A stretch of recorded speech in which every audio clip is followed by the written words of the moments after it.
talking to Jim Starlin, noted comic creator, both writer and artist.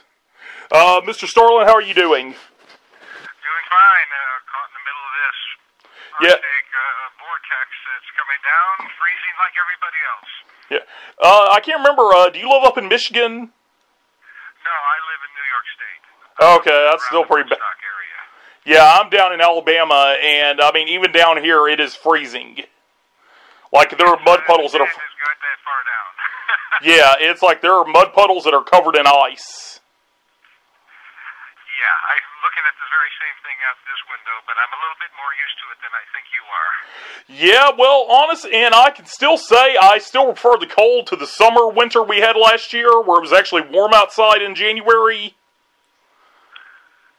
Yeah? It's just kind of creepy when it's so warm outside and leaves are dead. Yeah, we don't have that around here at all. When we don't have leaves at all at this point. Alright, I guess the first thing I want to ask you about is, how did you first get into comics as an artist? Well, when I was about 8 years old, my dad, he worked for the Chrysler Corporation. He was a draftsman. And one of his benefits was, at the end of the day, to jam as much tracing paper, number 2 pencils, and masking tape into his briefcase as he could carry home, which he planned to use for his carpentry hobby. I found that it was great for tracing off comic book characters in the old Superman and Batman comics, and that's how I sort of learned to draw. Went through growing up from there into the service, in which case I started sending samples into Marvel and DC both. Eventually, DC bought a couple of my 2-page horror stories I was sending into House of Mystery, and that was all the incentive I needed. I got out of the service, packed up my bags, and headed to New York, and been working in comics off and on ever since. When you were in the service, how did that affect your later working in comics? Or creatively? Well, it was kind of later. It was nice not to have to hide what I was doing as much as I did in the service. It was kind of strange trying to draw comics while I was still serving in different places. One of my later jobs was an outfit called Pick Back Fack, and it was kind of easy there because we were allowed to have an extra box for storage and stuff like that, and I created a drawing board inside this plywood box that I had created with a light on it, and had this very surreptitious little drawing table I used to work on in the service. Once I got out, it was quite freeing to just be able to draw wherever I wanted. What was your first job working at Marvel? My first job was a love story written by Gary Friedrichs and inked by Jack Abel. It was about 3 characters: Tom the truck driver, Dick the dude, and Wendy the waitress. Alliteration went crazy in that particular job. All right, now, eventually, you were, was Warlock your first big break in comics? No, I did Captain Marvel before then. My first full issue of anything was an Iron Man issue, in which I introduced Drax the Destroyer and Thanos. My first time out, I hit a home run, and it's been going downhill ever since then. I did another issue of Iron Man after that with Steve Gerber, which Stan hated. Both of us got fired off the book. Roy Thomas, who was the actual editor at the time, asked me if I wanted to do Captain Marvel, a book which they figured wasn't going to last much longer. So I started on that. That worked out pretty well, and when I eventually got off Captain Marvel, only then did I take on Warlock. He was sort of my coming back to Marvel from a short stint at DC. Let me ask, now, Moondragon, that was one of your characters, wasn't it? Well, sort of. Originally, she was named Madame McKeeble, and I believe Mike Friedrichs and George Tuska created her originally. I came along later on and gave her the Moondragon thing from some album that I had. We didn't want to. I remember Roy Thomas wanted a new name, and we had to come up with a new name, and I sort of played with her by then. But I didn't really create her wholly. I have to give Mike Friedrichs and George Tuska credit on that one. Right, because I noticed that she made an appearance in an issue of Daredevil that Steve Gerber wrote. Yeah, that was a 2-pager which I did up with her origin, and it was originally supposed to go into Captain Marvel, but it didn't fit, and he was using her in Daredevil, and Steve and I were friends, and he asked if he could use those 2 pages so that it just sort of got inserted into a story, which I guess Captain Marvel was a guest star in it or something, but yeah, it's a long time ago, I don't quite remember. Now, how did you approach Captain Marvel, or how much, because I imagine if you were probably doing Spider-Man, or like you said, Iron Man, there'd probably be more editorial constraints, but with Captain Marvel, did you have more freedom working on him? Oh, yeah. Captain Marvel was on its way to cancellation, and Roy Thomas was very upfront about that right off the bat, and so I figured that was, exactly what I wanted to work on, because Roy was the editor of all the books up there. He had to, edit, 60 books a month or something. I mean, some ridiculous amount. It wasn't that much. It was 30-some books. They hadn't got assistant editors in at that point. And so Roy just basically asked me for a 1-sentence synopsis, which I delivered at his door, and then I went off and drew it.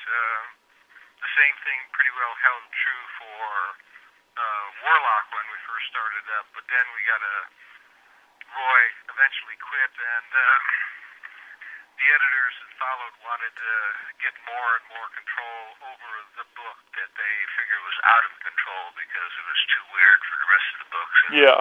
so that's how I ended up eventually quitting Warlock, too. Yeah, I remember, because I was reading Essential Warlock, and finally I got it last year, and the Roy Thomas issues, I read those, and those were really good. After that, it felt like the book never, before you came on, it never seemed to find a real direction. It was just a very strange book. Yeah, well, it was a strange book when I was on it. Yeah. The editors that followed Roy weren't all that comfortable with having it. Len and Marv weren't too bad, but Jerry Conway came in, and the things he wanted to change, I just quit on the book at that point. Now, how did you approach, when you got Warlock to write, what did you want to do with the character, and what did you think of the previous direction the character was going in? Let's answer the first part of that first. I was always fascinated by Adam Warlock. I loved Gil Kane's artwork on it. I thought Roy's take on it, doing the sort of Jesus Christ Superstar, was kind of neat. It sort of, as it went along, and other writers came in and left on it, and I think it ended up getting finished off inside a Hulk series. Yeah. That kind of, the Jesus Christ Superstar part of it, sort of lost its appeal and lost its way, and like everybody else, I sort of lost interest in it. Going back to where I wanted to go with it, I have to go back even farther than Captain Marvel, because when I was doing Captain Marvel, I wanted to do some enlightenment. I wanted to do an enlightenment story, and basically when I did Captain Marvel, I took him from being a warrior to sort of a Messiah-type, cosmically aware, mystical type of character. And so when I left that book and took on Warlock, which, I finally had to sit down and look at it and realize that Warlock was where I had taken Captain Marvel. So I left Captain Marvel and I went off and I started doing the same book. So he had to go someplace else. So from my trip with him was to take a Messiah and turn him into a suicidal paranoid schizophrenic, which is basically what Adam Warlock was all about. When did you get the ideal to do the Magus and the Universal Church of Truth? exact moment I couldn't tell you, but it all steers back to when I was a kid. I was raised Catholic. My grade school education was through a parochial school. Sisters of Mercy were my teachers. Some of the teachers I had were good in this Catholic school, and some of them were complete lunatics. I had John Birchers, who preached against John F. Kennedy being president because he was going to destroy the class structure within this country. I mean, it was a weird education for a kid. So basically, the Universal Church is basically the Catholic Church. My version of the Catholic Church in Warlock. The Magus is basically Latin for wise men, which is the appropriation for Warlock. So, you know, it all sort of fit in with a lifetime's of experience and just going and picking and choosing where I was going to take that story. It's pretty much the way I work with all my stories. It was funny, I was, last year I officiated a wedding, and I went to that online church, and they call it the Universal Church of Life, and every time I see it, I always tell people that I'm a member of the Adam Warlock Church.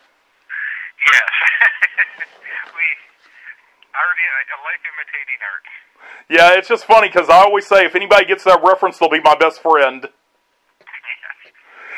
Now, at some point, you went over to DC and you did some Superman stories in DC Comics Presents, and that was where you created Mongul. Was it a big deal for you to work on Superman?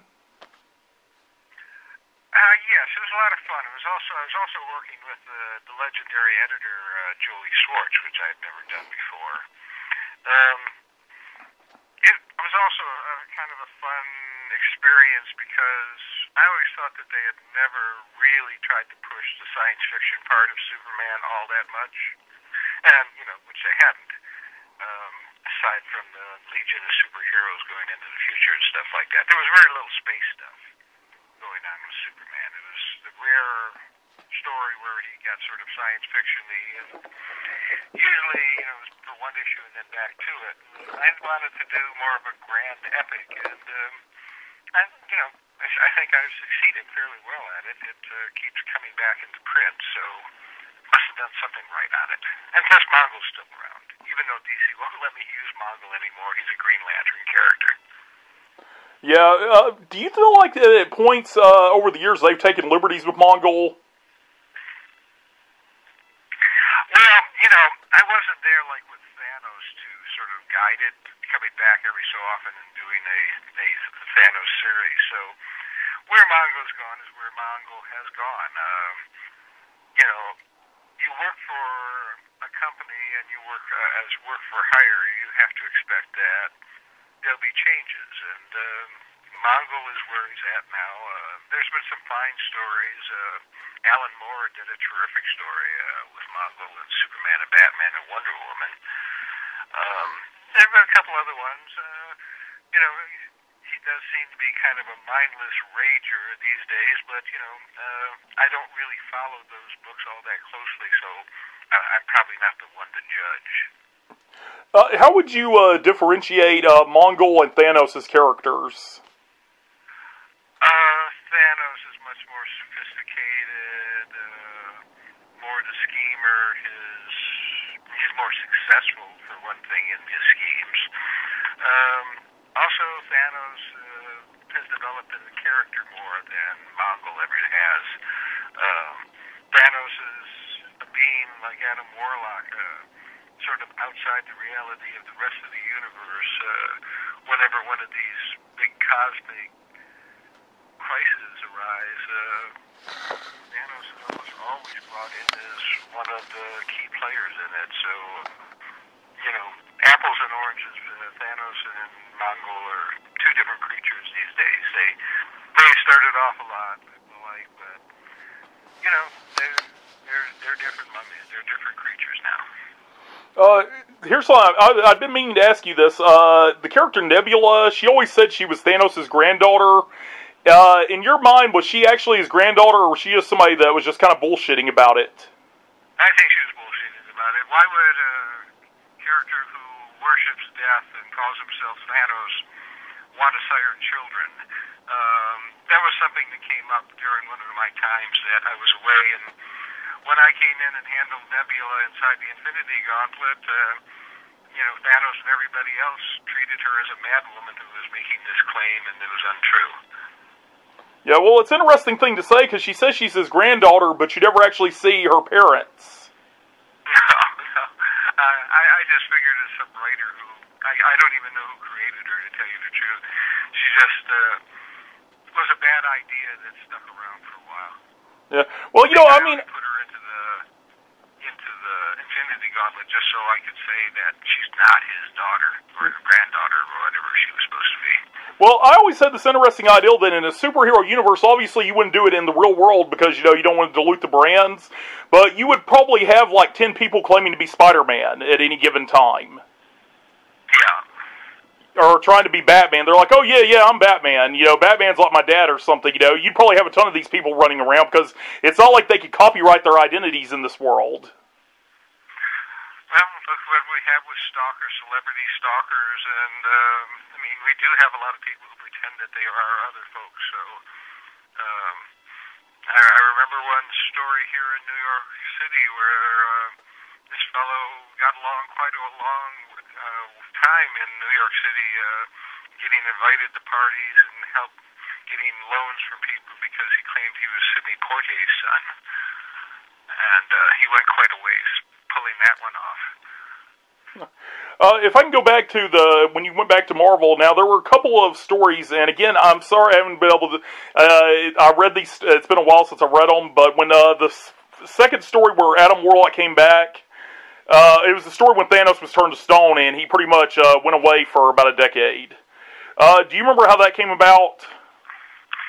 That was at the end of the Avengers 2-in-1 annuals. It was the first time Warlock and Thanos met, actually.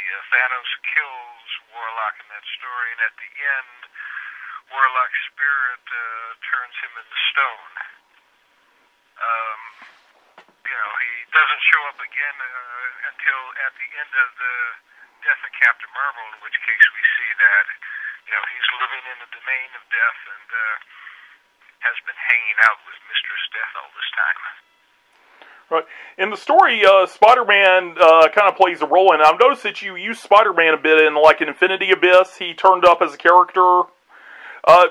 Can you tell me why you liked using Spider-Man in these stories?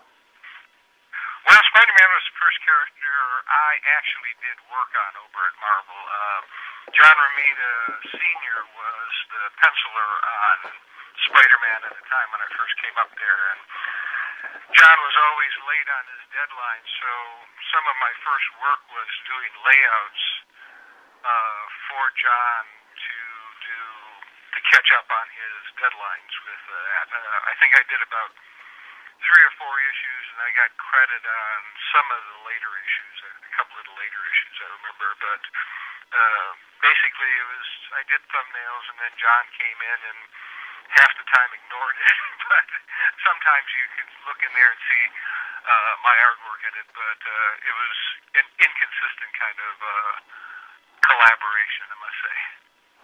When you would do artwork and you were writing too, did you write a script ahead of time, or would you just draw it out and then script it? Most of the time, to this very day, I will script it after or during the art. What I'm doing is, a lot of times on this new work I'm doing up at Marvel for the Thanos, the Revelation, and this Thanos Annual, and this, now I'm working on a Savage Hulk story arc that has Thanos in it. And, I may script up a little loose script before I get started. I work on thumbnails first, and then I may do up a loose script, but I won't turn in a script until after the pencils, just so I can play with them. The words are right up until the last moment. All right. One big thing I wanted to ask you about was, in addition to your Marvel work, which with Thanos and Warlock, that's your most famous work probably. You had run on Batman in the late 1980s. Yes. And the one thing I wanted to ask you about was the KGBeast, because I read 10 Nights of the Beast, and that's like one of my... I think that's probably the last great Batman villain that was created. Well, thank you. Your question about him is what? Oh, I was just wondering how you came up with him, and I just wanted to know how you came up with that storyline and how you came up with the villain. Came up with the name first, as I recall. Russia, communist Russia was still around at the time, and I was listening to some documentary and on the radio, and they talked about the KGB, and the static hit just as the B came along, and I heard KGBeast. And from there, I just started building a story around it. I was reading a lot of, Andrew Vox and Elmore Leonard, and a lot of crime stuff at that point. And I guess it was sort of built up, it got built up around that. I understand the KGBeast is going to be a villain on the Arrow TV show this year. Oh, well, that's great to hear. I always... I'm kind of curious to see how they handle him. Now, because you'll know, and I'm sure you're aware of this, it felt like after the initial storyline, they never used the KGBeast well again, which always bothered me, because I don't understand why the Cold War ending would prevent him from being dangerous.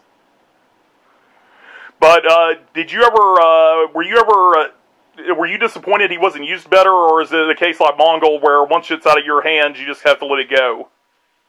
Well, with Mongul, I would occasionally see what they did with him, but the KGBeast, I have no idea. I've never read another story since then. They don't always send you to bundles, and I'm sure they did KGB stories that that just never got around to sending me, so I have no comment on him whatsoever. It was just mainly cameos, like they had him get beat up by Bane in a Bane one-shot before Nightfall. Okay, never saw those. Yeah. Now, the point in the story when Batman actually manages to capture the Beast, and I thought it was an interesting story because I don't think you've ever really had a story where someone was just outsmarting Batman at every turn. At the point, when did you come up with the ideal of him cutting off his own hand? I think I probably had that in my head from animals that gnaw their legs off to get away. I understand that there was some movie that had something similar go on, but I think it was basically from the animal just chewing his leg off to get away from out of a snare trap. When you're doing something like Batman or even Superman, do the editors encourage you to use the established villains, or do they want you to create your own, or is there a mixture of it? It's a mix, most of the time when editors come to me, they just say, can you do something with this character? And I'll go from there.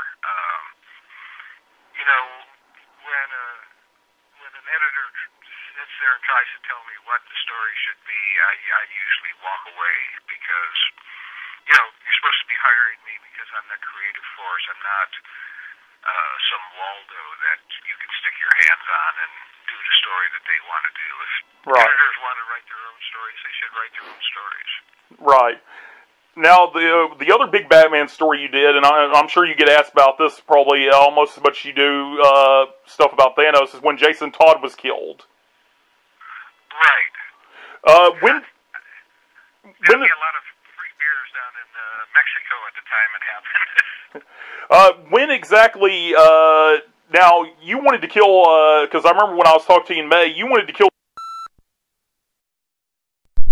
Bookkeeping department was having trouble acknowledging that I actually existed, and there were long periods where I wasn't getting paid for the work I was doing. Okay, Jim, I'm sorry. I was having problems with my digital recorder about halfway through that. Okay, probably just as well. Okay, I'm sorry. I tried to get everything ready this morning, and I hadn't had to change you have to change AAA batteries maybe once a year. Right. Anyway, but yeah, let me go back to that. So when you were doing what came why did Marvel resist doing a Thanos series for so long? Well, why did they resist doing the Thanos series? Well, it seemed like, yeah. I don't think there was ever much of resistance. It just didn't occur to anybody. Thanos was a villain. Thanos was very successful in different things like the Infinity Gauntlet and whatever series he was in, but doing a sustained series on a villain is difficult. They did one with Doctor Doom back in the 70s somewhere, and I can't remember who was writing it, but it sort of floundered very quickly. They had no idea what to do with it. Looks like the Thanos quests are kind of an exception rather than a rule. Most writers don't want to go into those really dark spots where you have to go if you're going to write somebody like Thanos. It's an uncomfortable place to be. I find it, very useful, but I know from other folks that they're much more happy. They're much more comfortable writing the villains, the heroes and the villains. I'm just the opposite. I always find the villains much more interesting to deal with, and I'd rather be playing with them.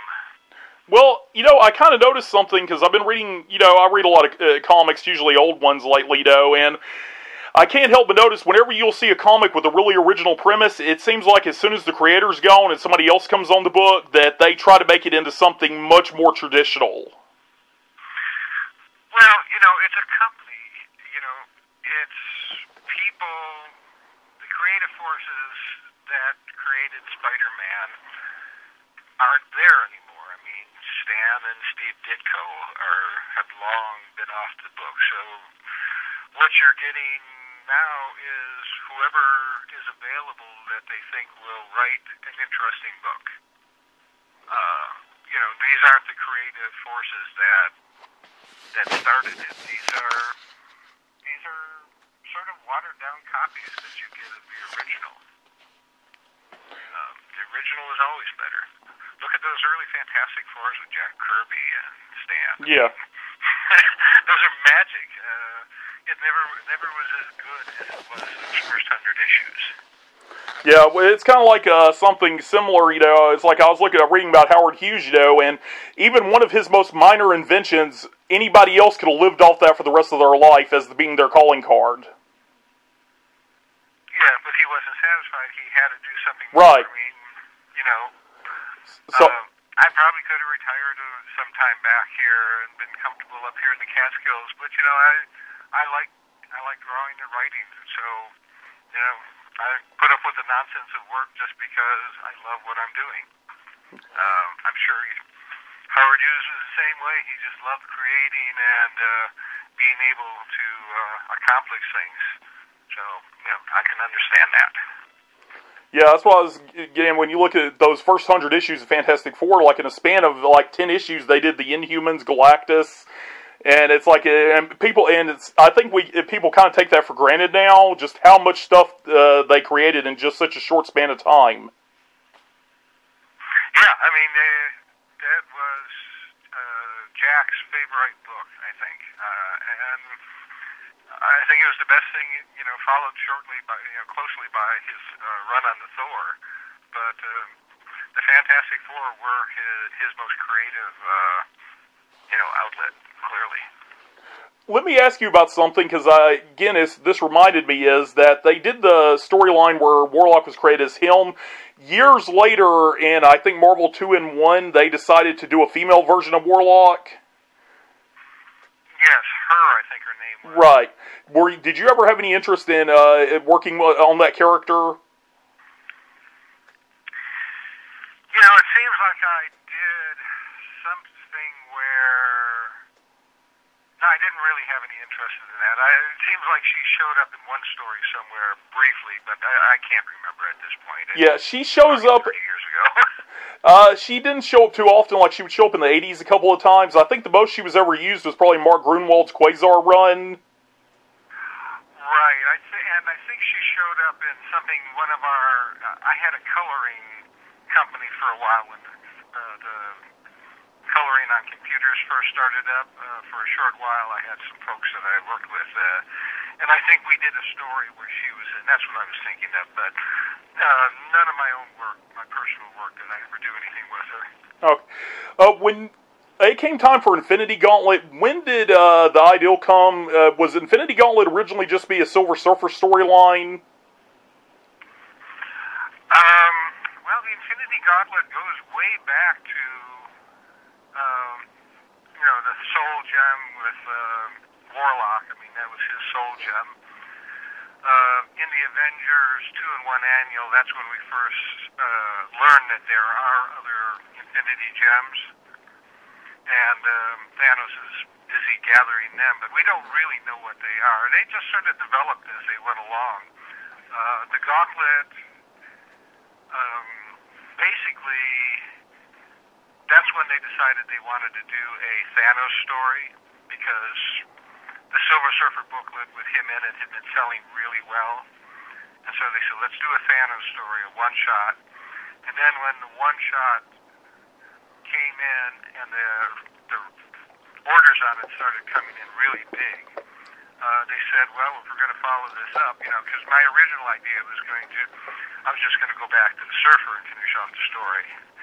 And they said, well, this book is selling really well, the Thanos Quest has sold well, let's build this into something bigger, and that's how the Infinity Gauntlet sort of came to be. The funny thing about it was, I was supposed to get all these characters to use, and at the time, none of the editors wanted me to use their characters in the Infinity Gauntlet. The X-Men people were very down about it. In fact, we were only able to use 2 X-Men, and most of the editors didn't want to do any crossovers with it. But then the book came out, and not only did Infinity Gauntlet sold well, but anything that had the Infinity Gauntlet crossover sold well.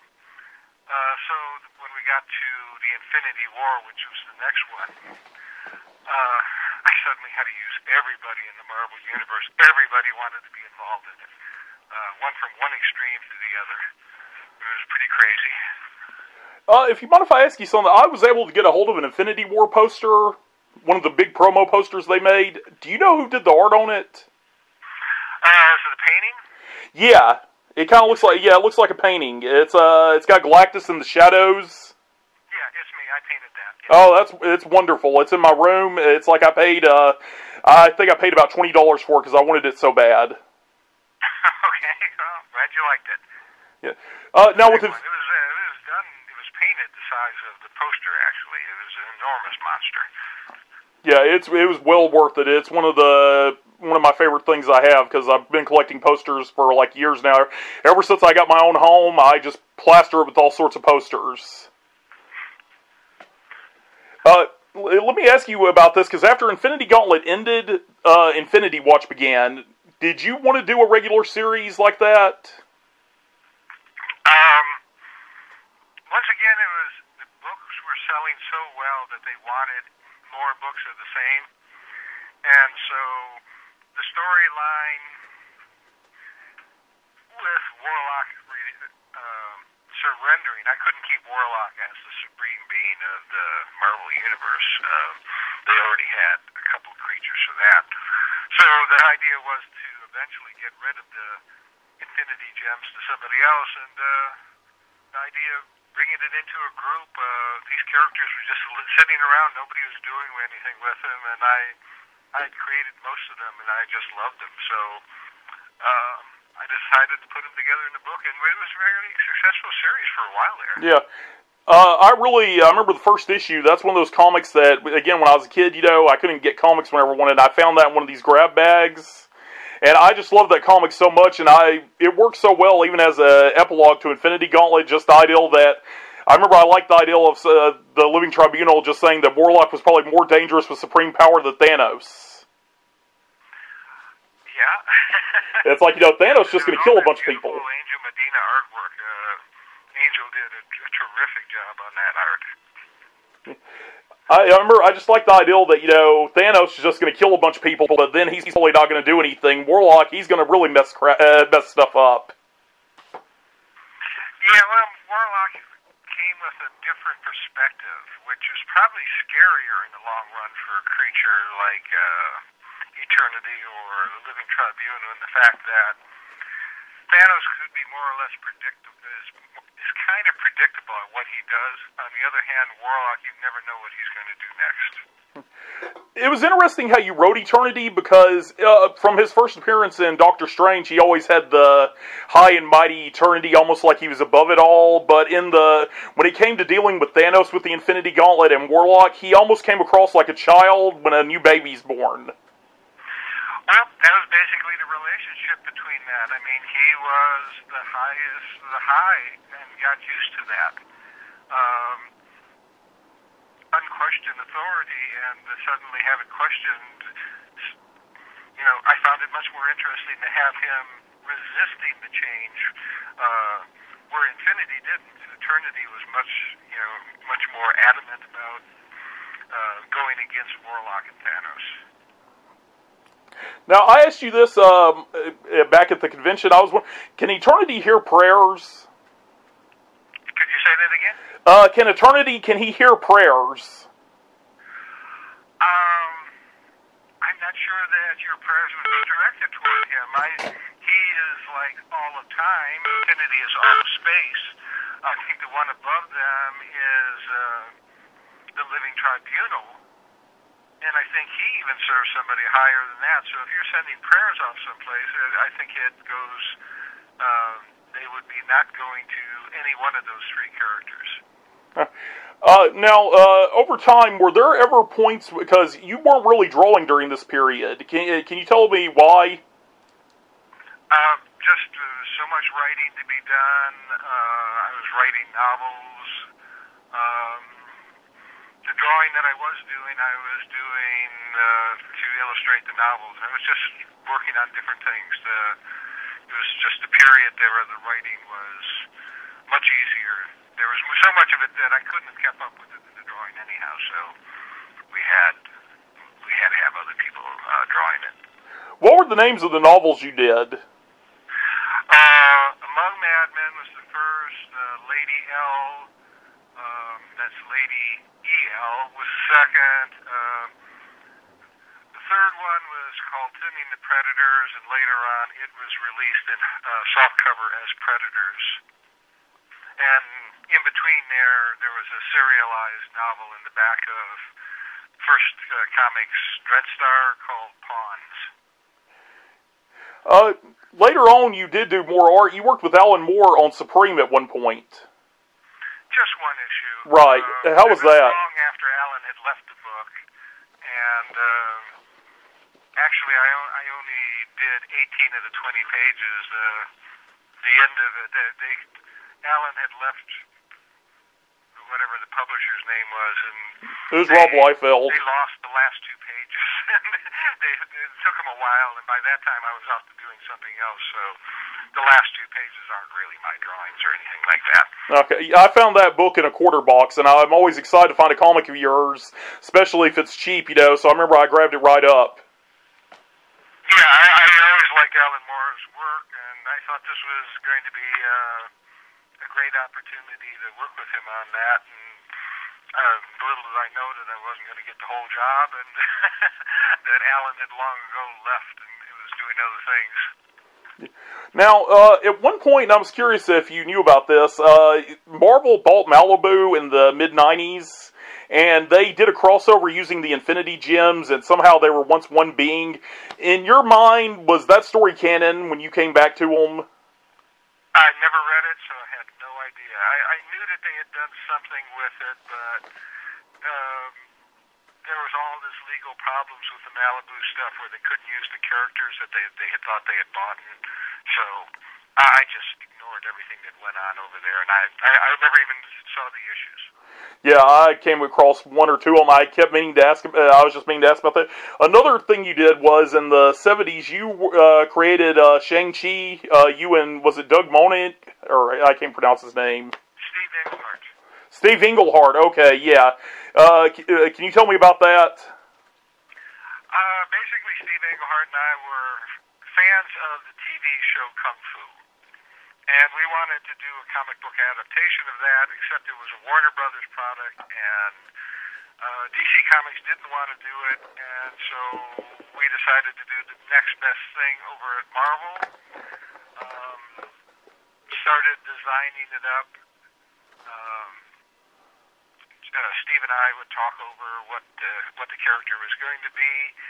Then Stan came along, and he had bought the rights to Fu Manchu, and so Fu Manchu was drafted onto the project.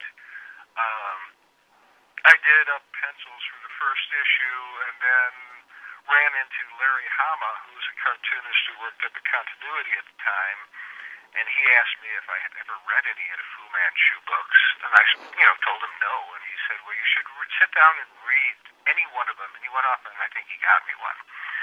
And that night I sat down and was just horrified by what I found out. I had no idea that Fu Manchu books were such racist pieces of shit. Every other sentence is yellow menace or something against blacks it's just, I was embarrassed. I had already done this first issue and there was nothing much I could do. So, I said, I'm going to have to live with this. I laid out 2 more issues, got off the book, and have been trying to forget it ever since. Yeah. So and it's interesting, the ideal Fu Manchu in the Marvel Universe, because I had this ideal of a character that was, a character that was he was like a Yellow Peril pulp character, but in a world full of Doctor Dooms, he couldn't really get noticed. Yeah, I think it had its place in time playing on the white fears of, the beginning of the last century, whenever those books were put out. I guess it was somewhere in the 20s and 30s. We were coming off World War II. We were heading toward World War II, I believe, when those things were written.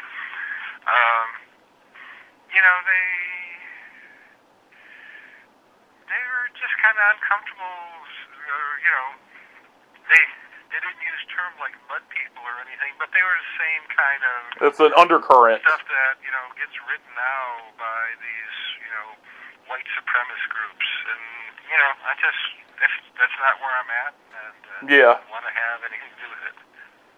Yeah, and then Marvel now, they can't use the character because whenever they use Shang-Chi, so...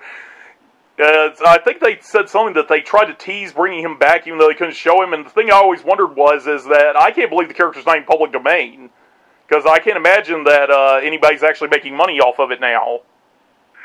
I think the family still owns some kind of rights to the character itself, but the books, you could reprint if you wanted to, Fu Manchu books, but I think there's still... Yeah, you don't really... They still have some ownership of the character itself. Yeah, and it's at this point, nobody really wants to, because like you said, there's a very racial undercurrent. Yeah, it'd be too uncomfortable to do anything with Fu Manchu at this point. Not that anybody really wants to. Yeah. Let me go a little further. Eventually, you came back to Marvel and you did the Thanos stories with Infinity Abyss. Can you tell me what brought about Infinity Abyss? Let me think on the Abyss for a moment. We had done so well. I was just coming back to Marvel at that point. I had been away for a while. And with the Infinity Abyss, it was just sort of jumping in and doing the more cosmic characters and Spider-Man. It was sort of more... The Abyss is probably the weakest of all the Infinity books, actually. I don't really recall where I wanted to go with it other than I wanted to play with these characters again. Later on, Marvel the End and the Thanos series, I had much better directions on it. The Abyss was basically let's come back and play with these characters I hadn't played with in years. One of the things you did was it introduced the Thanosi, the clones he created, and you told me that, I remember back in May you were mentioning how that was partly done to explain some of Thanos' lesser appearances during the 90s. Yes. Okay, now I'm remembering, yes. There was some damage control on the image of Thanos that I want to correct. As it turns out, one of the most egregious, I mentioned earlier about Larry Lieber having Thanos robbing banks in a Spidey story. But there was also one there was a Kazar story. Yeah. And I didn't really know this whole thing at the time, but apparently it was supposed to be Kazar versus some X-Men villain. Right. Big X-Men villain. It may have been Apocalypse or something. Yeah, something like that. They told Mark you had to change it. So the book has already been drawn up and everything, and so they said, use this Thanos character. And basically it was Thanos fighting Kazar, and Kazar, as I recall, actually succeeds in fairly beating up Thanos.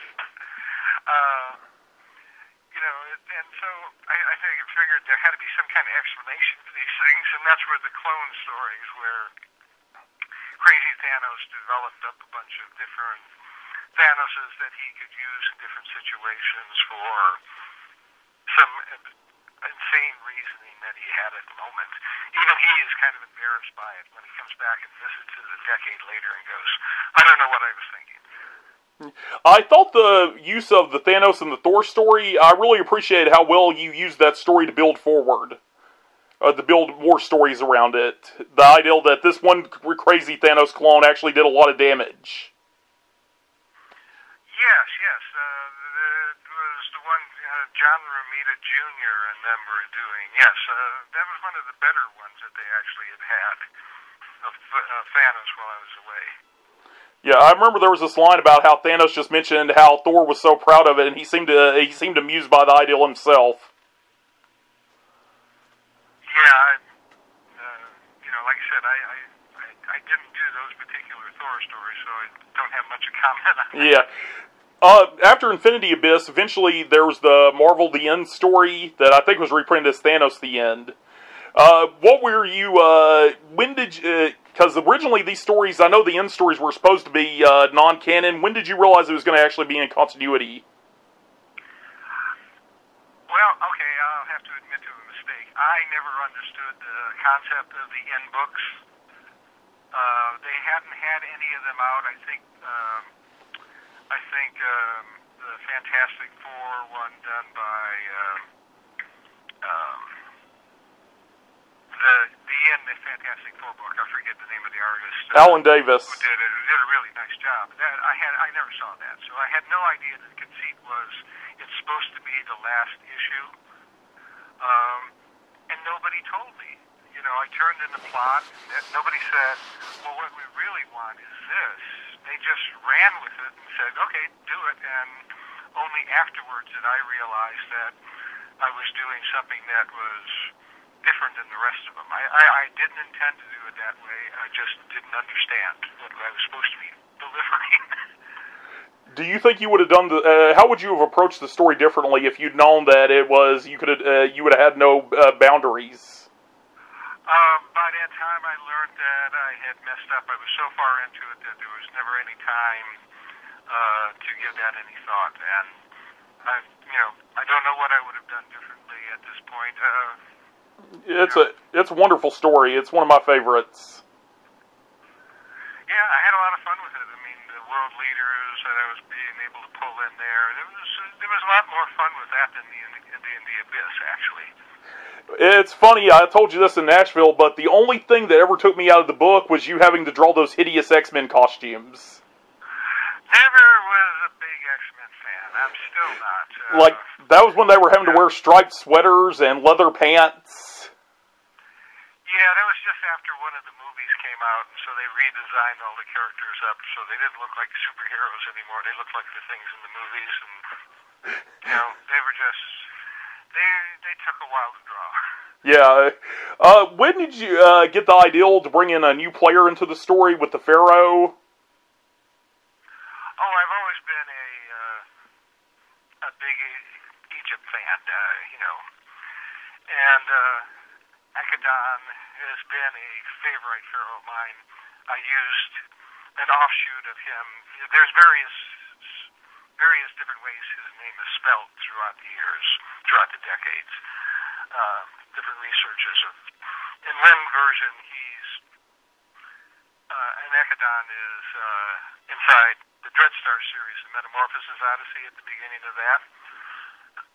So this new one was just another opportunity. I needed a powerful character. I wanted to hit it from a different perspective, and so I just went back and had him originating from ancient Egypt so that I could draw a lot of ancient Egypt motif.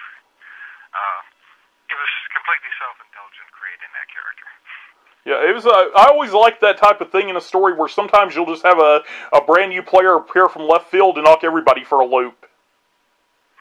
Yeah, that was what he was supposed to be, the catalyst which allowed Thanos to once again gain power and do what he had to do in the story. So, he was a bit of a throwaway, but he was a throwaway that lasted like about 4 issues, I think. There was one panel at the end of the series, this might have been in the last issue, where Thanos went back to the farm he had at the end of Infinity Gauntlet, and he's kind of just sitting on the porch with his head in his hands. Mm-hmm. And to me, I was just wondering how did you come up with that image? Because to me, it was such a powerful character just having such a human moment. I think it came from the fact that, I now live in the woods myself.